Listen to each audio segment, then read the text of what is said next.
I've watched people for some time use epoxy resin and make some fantastic water effects on their models, and I thought, I really would like to have a go at this. So I've jumped into the market and purchased some. Now this today will be my review on this.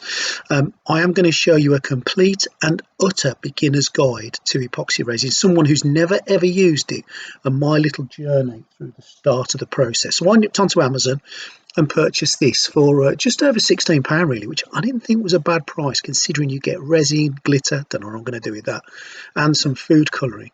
And then I bought myself a resin, a mould, so I could use something to make a stand for a model that I'm making now. So this journey is just going to be the how I did it, what I did, and it's not going to say that I'm going to teach you how to do it, but just have a little look at my journey. So as you can see, I've started off using some of this Army Painter Battlefields basing set to put some of the base layer in, and the basing set you get from the Army Painter is cracking. You get loads of different things. You get sand effects, grass effects, you get plant effects, you even get snow, plus some glue to stick it all down with. So I thought, let's have a crack, let's see what I can do, let's see if this works. This has never been tried before by me, so let's talk you through the process. So I took some of the sand, I guess is what it looks like, which is made to look like dirt, and I just sprinkled it liberally at the bottom of the resin mold. Now I haven't glued it down, perhaps that's my bad, I'm not sure, but let's see what happens.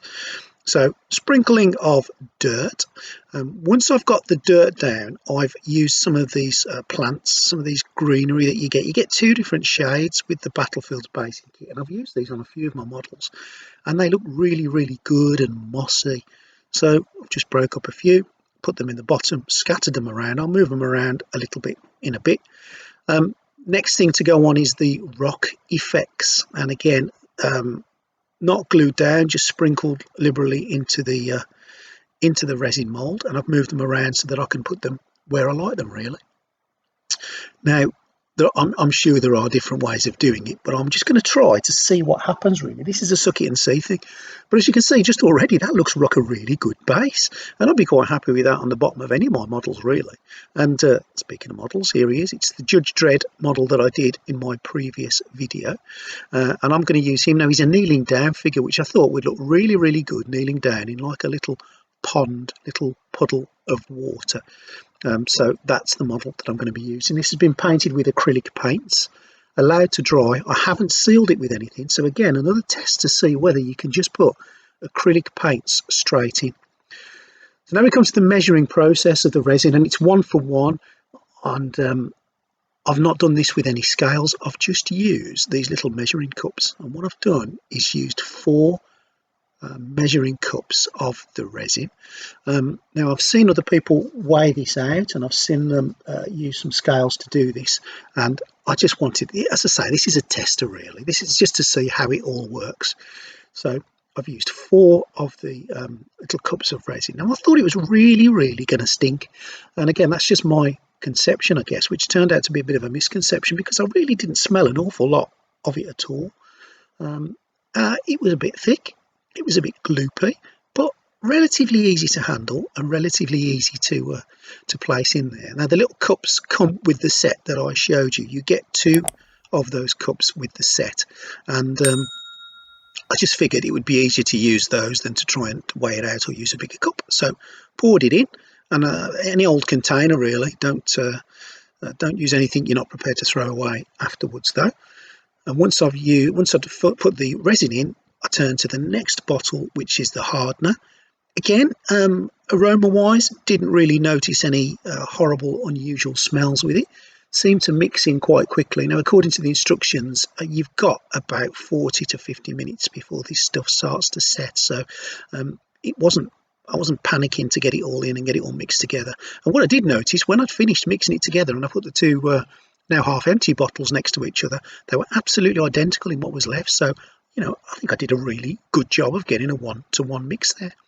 Food colouring that I put in, didn't know how much to put in. It was a bit of a finger in the air really, so I just used 2 drops, and it gave me the colour that I wanted. I didn't put too much in because obviously you can't take it out once you put it in, but you can certainly put more in. And I stirred it and I stirred it and I stirred it, and I must have stirred it for a good 5 minutes or so until I got this lovely blue consistency. Again, no smell. It got nice and thick, and I got ready to pour it into the molds. So don't take your time with this. Make sure you stir it in properly. I think that's one of the keys with this resin, this epoxy resin. And then, as you can see, I just poured it in. Went in really well. Tried to make sure that I covered all the base with it. Now, I didn't know what was going to happen, whether things were going to start floating, whether things were just going to move around. And to be fair, some of the little bits of the rock effects that look like almost polystyrene did look like they started to float a bit. But what I did a little bit later on was just poke them down into place. Now, I'm really pleased with how that looks, and it looks like water. It looks like a little pond, kind of little river effect, and I'm really pleased with it. So placed my model in, just moved him around into a position that I was happy with, and I actually sat there for a second and thought, was that it? That was relatively easy. So far the process has not been complicated, it's not been hard, it's not left me scratching my head. It's been a relatively easy process, and I'm so glad I've got into this. Now, I don't know what the end result's going to be, because whilst I am making this video now, this section of it, I haven't seen the end result. So that's going to come as a surprise to me as much as it's going to come as a surprise to you.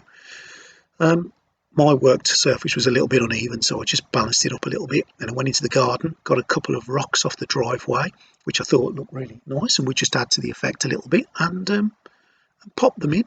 So my experience so far, straightforward, relatively easy, relatively inexpensive. The whole kit has come to less than 40 quid. That's without the army basing kit, of course. I had to get that as well, but again, that wasn't that expensive, and I've used that a fair few times.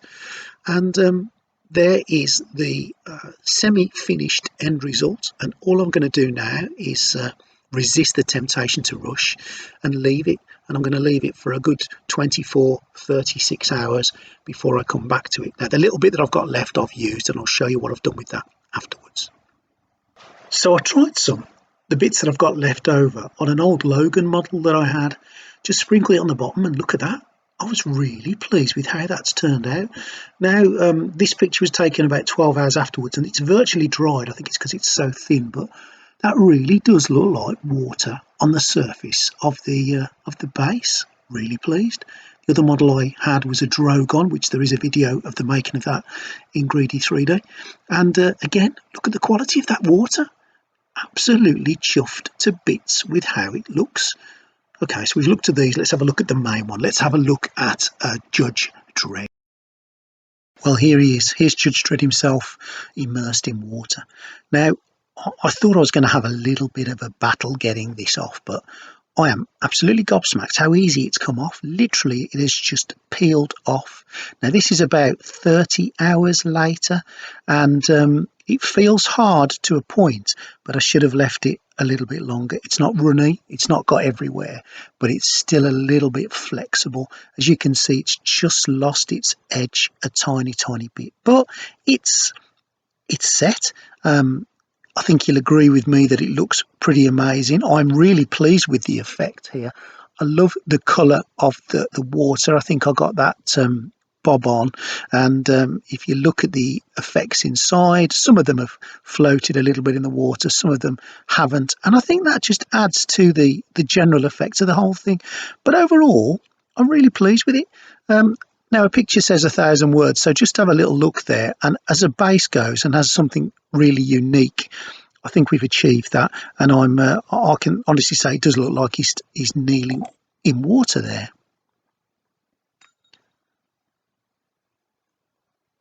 And there we go. Looks really nice. Really pleased. So let's just have a little closer look at some of the detail. Looks like water? Oh, I think so. Battlefield basing kit done the job? Absolutely. Now, what do I want to do next? I want to do some lava effects on a Terminator. That's next, so keep an eye out for that. Hope you've enjoyed today, and please subscribe.